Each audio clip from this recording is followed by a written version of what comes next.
प्रवचन प्राग कर्म का भोग, कर्म विज्ञान। लेखक परम भागवत परम संत पंडित मिहिलाल जी। संसार में दो तरह के लोग मिलते हैं। एक तो वह बालकवत मनुष्य हैं जिन्हें यह पता ही नहीं कि इस जगत में कोई देखने वाला भी है। वह सोचते हैं जो मन में आवे करो, कौन देखता है। इन्होंने ईश्वर का न कभी ख्याल किया और न यह समझ में आया कि ईश्वर है।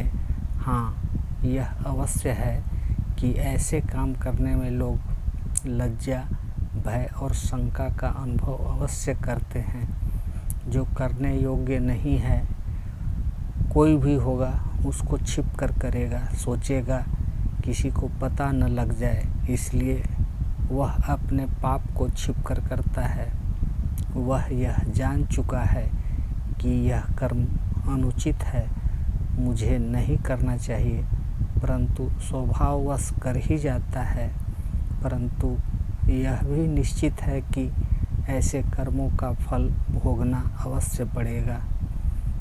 हर एक के अंतर में आत्मा है, वह पवित्र है, उसमें न्याय है, दया है, इसलिए वह भीतर से आज्ञा नहीं देती तो लोग छिप कर पाप करते हैं। परंतु वह आत्मा तो हमारा ही अंतर है। जो हम करते हैं सब देख लेता है। जो हमारे मन में आता है बस उसके मन में तत्काल पहुंच जाता है। इसलिए संसार में कहीं भी हो जहां तुम और किसी को नहीं देखते, तुम ही अपने साक्षी होते हो। जब सत्य तुमसे पूछेगा तो तुम उसके सामने छुपा ही नहीं सकोगे, सब साफ साफ कहना पड़ेगा। और नहीं बताओगे तो वह कृत्य जो तुम्हारे हृदय पटल पर अंकित हैं पढ़कर सुनाए जाएंगे और तुम उन्हें स्वीकार करोगे। उस पट्टी पर गलत काम ऐसे मोटे अक्षरों में लिखे जाते हैं कि हर कोई उन्हें पढ़ लेता है। कुछ कर्म एकांत में नहीं होते, रात्रि में नहीं होते, बीच बाजार में होते हैं, गा बजा कर देवी पर बलिदान की तरह होते हैं। जानते हो वह क्या है? वह है दूसरों को धोखा देना, लालचवश क्रूरता करना, अपने से छोटे और अधीन को तरह तरह के कष्ट देना, बुरी नीयत रखना और बुरी संगति में रहना। इसी प्रकार रिश्वत लेना, वितरण में असत्यता करना, अहंकारवश दूसरों को तुच्छ समझना आदि कर्म ऐसे ही हैं जो तुरंत अंकित होते चले जाते हैं। कुछ पाप ऐसे भी होते हैं कि वह बाहर तक आ ही नहीं पाते। मन में बुरे संकल्प हुए, कुटिल भावनाएं जागी, परंतु अवसर न मिलने पर गुरु कृपा से अपने ही विचारों में परिवर्तन आ गया और वह फिर हो ही न पाए। ऐसे कर्म तो अधिकतर बनते ही रहते हैं, परंतु उनकी सृष्टि अधिक देर तक नहीं रहती। स्वप्न की भांति कुछ ठहर कर समाप्त हो जाते हैं या फिर वह अपने ही अच्छे विचारों के बदले में क्षय हो जाते हैं। आदमी अपने स्वार्थ के लिए, अपने सुखी रहने के लिए दूसरों का हनन करता है, अपने सुख के लिए दूसरों का शोषण करता है, अपनी जिह्वा के स्वाद के लिए अनेक जीवों का बलिदान करता है और धर्म का ढोंग बनाकर पापों से मुक्ति चाहता है। क्या उन हिंसाओं से कोई बच सकता है? भगवान राम इसलिए बड़े नहीं हुए कि वह राजा थे, वरन इसलिए कि उन्होंने छोटों को गले लगाया था, दुखियों के दुख दूर किए थे, अपने अधिकार को छोड़ त्याग का पाठ लिया था। भगवान का भजन देर में सुख देगा, त्याग तुम्हें तत्काल आनंद पहुंचाता है। सच्चे मनुष्य वही हैं जिनका हृदय दूसरों को दुखी देखकर दुखी हो जाए, जिनका हृदय दूसरों के दुख को देखकर पिघलता नहीं। वह हृदयहीन होते हैं जिनका हृदय दूसरों की तनिक सी वेदना या दुखित दशा को देखकर पिघल जाए, वही संत कहलाते हैं। भगवान संत थे, अवतार थे। एक दुखी पक्षी गीध को उठाकर गोदी में बिठालना संत का ही काम था। शत्रु को भी शरण देना यही महानता है। भगवान ने यही सब तो किया था। उनका हृदय सब में मिल गया था, उनका मन सबके मन में रम गया था, इसलिए सब उन्हें राम कहते थे। मनुष्य के जीवन में यदि सबसे बड़ा दोष है तो वह यह है कि वह अपने को श्रेष्ठ और दूसरों को तुच्छ समझता है। अपने को तो अच्छा देखता है, दूसरे को बुरा। गोरा आदमी काले को अच्छा नहीं देखता, विद्वान अनपढ़ को हेय समझता है, अधिकारी अपने सहायकों को छोटा समझता है, ब्राह्मण अन्य वर्णों को नीच समझता है, उच्च वर्ण के लोग और वर्ण वालों को बुरा समझते हैं। यह सब कितना पाप है। संसार में यदि सबसे बड़ा पाप है तो यही है। मनुष्य अपने को अच्छा समझे यह ठीक है, परंतु दूसरों को बुरा समझे यह पाप है। अपने को अच्छा समझना ठीक है, वह उसका स्वाभाविक गुण है, आत्मा पवित्र है, परंतु दूसरों को अपना सा न जानना अज्ञान है, पाप है। ऐसे मनुष्यों को बाहर का ज्ञान है, शरीर तक ही कुछ समझदारी है। वह नहीं देखते कि इसमें और मुझ में एक ही शक्ति है और वही आत्मा है। कर्म मनुष्य का एक स्वभाव है। हाँ, विवेकहीन कर्म अंधे की यात्रा के समान ही हैं।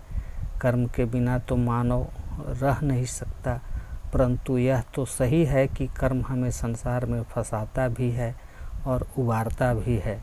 भगवान श्री कृष्ण ने विश्व मानव के सामने जिन उज्जवल और महान आदर्शों को उपस्थित किया है, उसमें कर्म की पूजा प्रधान है।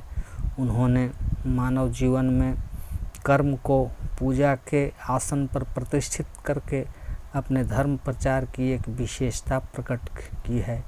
जब हम एक क्षण भी कर्म के बिना नहीं रह सकते, जन्म से लेकर मरण तक कर्म में ही रहना है, तो कर्म के विज्ञान को समझने का प्रयत्न करें।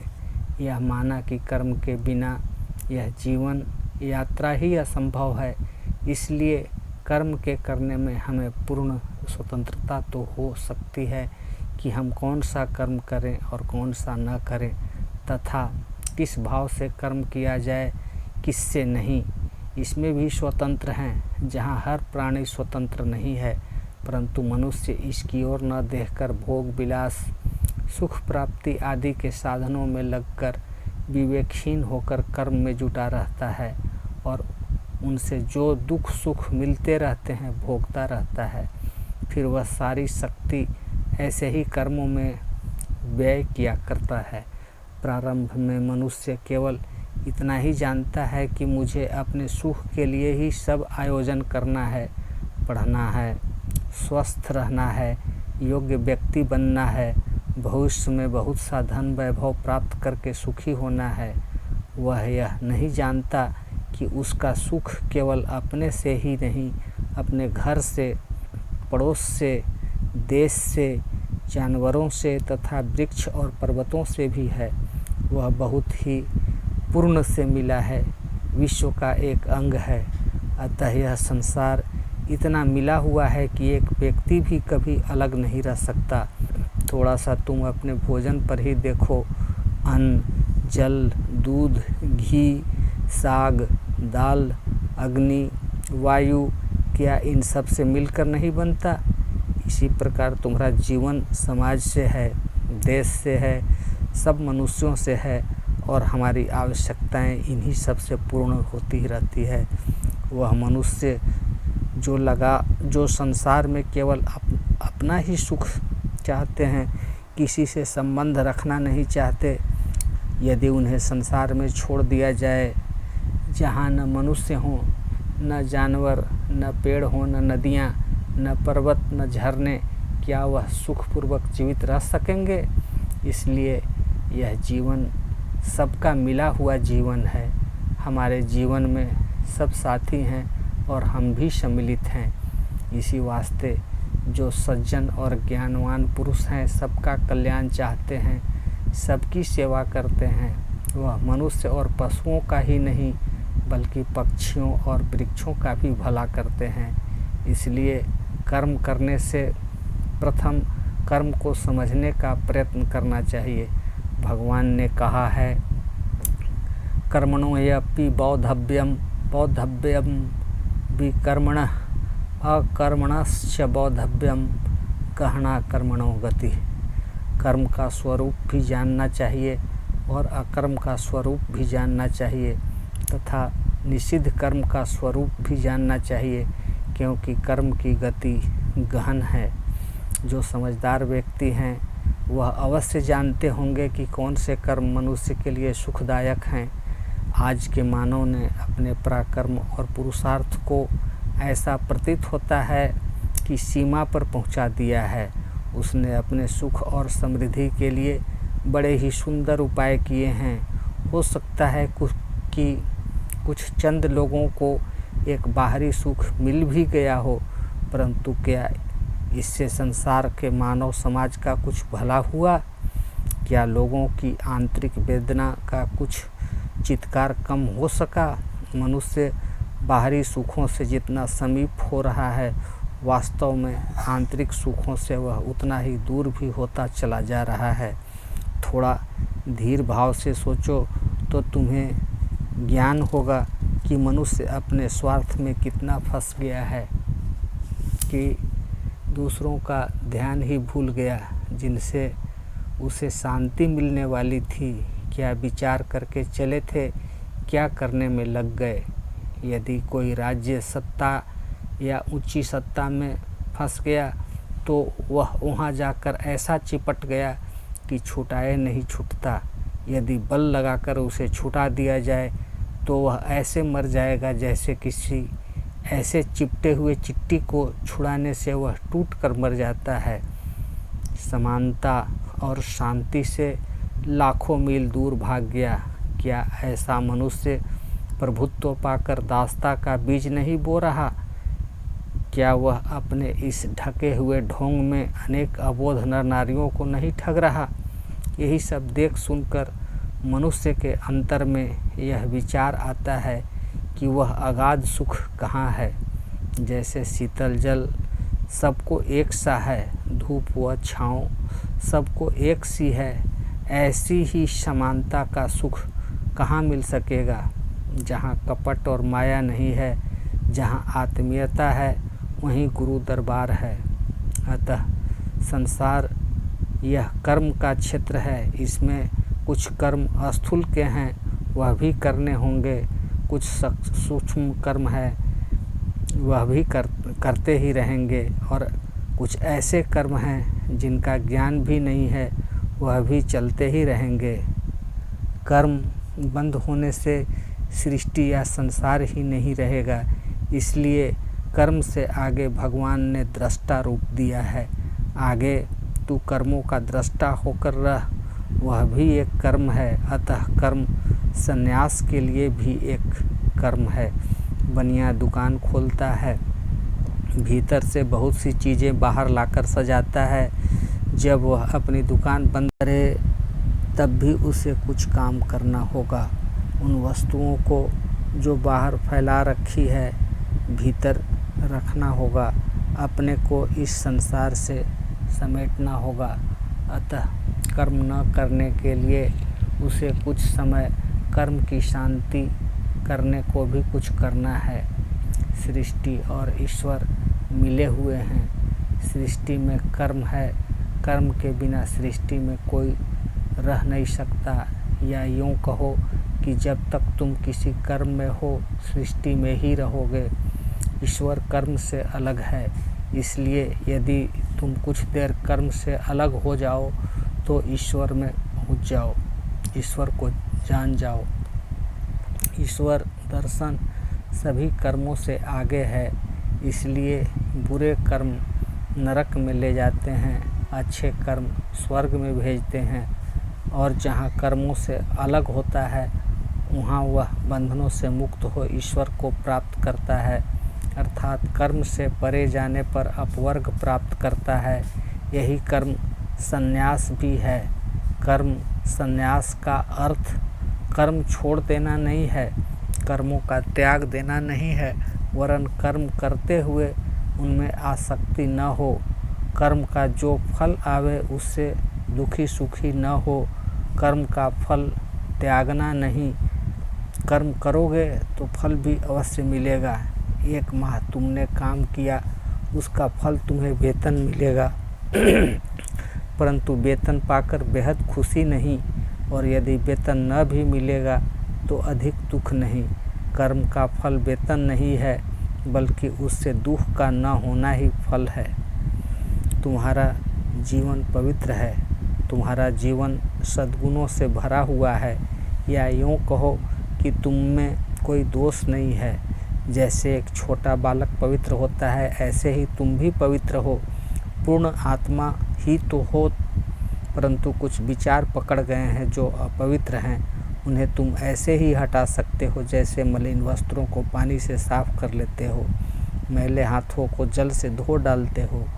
वह जल ईश्वर का भजन है, भगवान का कुछ देर ध्यान है, इसलिए वह मलिन भावनाएं ही हमें भगवान से अलग किए हुए हैं। ब्राह्मण में यदि एक मलिनता है कि मैं उज्जवल हूँ, पवित्र हूँ, सबसे अच्छा हूँ, तो दूसरों में एक अपवित्रता है कि मैं मलिन हूँ, नीच हूँ। यदि दोनों ही अपने विचार त्याग दें तो पवित्र हो जाएं, आत्मस्वरूप हो जाएं, क्योंकि आत्मा न तो पवित्र है न अपवित्र, वह तो इन दोनों से ऊपर है। यही सच्चा सदाचार और ज्ञान है, और सदाचार में रहने के कुछ मुख्य उपाय हैं। सदाचारी रहने के लिए कुछ नवीन ग्रंथ पढ़ने, नई भाषा नहीं सीखनी, वह तो तुम्हारी अंतर की प्रेरणा है और शुद्ध प्रेरणा है। यह प्रेरणा तभी शुद्ध निकलेगी जब तुम कुछ संत पुरुषों का साथ करोगे, और वह भी बहुत समय तक, क्योंकि हमारी वह कुवासना कुविचार इतने घर कर गए हैं कि एक दिन या कुछ दिन में निकलना ही कठिन है। मलिन वस्त्रों को स्वच्छ करने को भी कभी कभी भट्ठी पर चढ़ाया जाता है। जो मैल पकड़ गया साधारण तरीके से छूटता नहीं, और बिना सत्संग के यह हटाना भी असंभव ही है। संसार का सब कुछ त्याग देना कठिन नहीं, हाँ, विचारों का त्यागना महान कठिन है। वह भी तुम अपने विचारों को स्वयं हटा लो, असंभव ही है, चाहे वह विचार दूषित ही क्यों न हो, और तुम समझ भी जाओ कि यह विचार अच्छे नहीं है। सदैव ही देखा गया है कि मनुष्य पुस्तकें पढ़ कर के सदाचारी नहीं हो सकता, वह दूसरों को देखकर सदाचारी बन सकता है। इसलिए संतों की शरण जाना ही इसका सुंदर उपाय है। उनके उपदेश, उनका आचरण, उनकी रहनी जीवन को पलट देती है और विचार हट जाते हैं। महर्षि वशिष्ठ पूर्ण महात्मा थे, सच्चे सदाचारी भी थे, परंतु भगवान श्री राम जी के चरित्रों को देखकर वह भी उनकी शरण हो गए।